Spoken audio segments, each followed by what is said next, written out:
नमस्कार मंडळी, चला आज आपण बनवूया पनीर भुर्जी ग्रेव्हीवाली।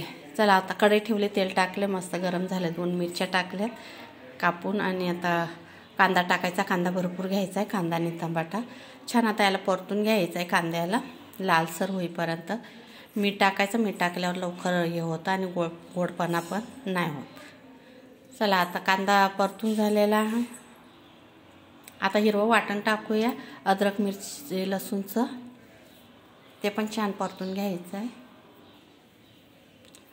आता हिंग टाकलेला आहे, हिंग टाकून टमाटे टाकायचे, टमाटे पण परतून घ्यायचे मऊ होईपर्यंत आणि वाटाणे टाकायचे। आता वाटाणे पण परतून घ्यायचे, झाकण ठेवून जरा वाफ द्यायची आहे।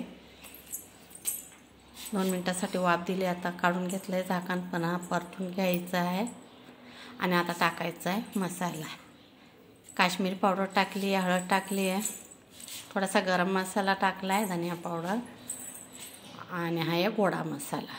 चला आता हे पण मिक्स करून घ्यायचे मसाले आणि आता टाकूया शिमला मिरची, बारीक बारीक कापून शिमला मिरची पण टाकायची, याच्याने चव फार छान येते।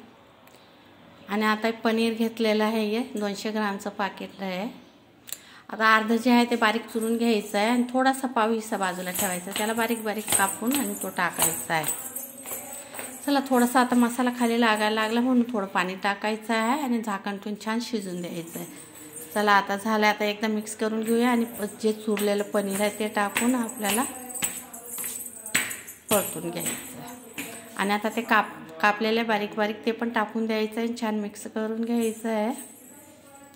खूपच मस्त झालेलं आहे। तर थोडीशी कस्तुरी मेथी टाकणं जरुरी आहे, तर कस्तुरी मेथी टाकले, पुन्हा हालून घ्यायचं आहे आणि वरनं तूप टाकायचं आहे 2 चमचे।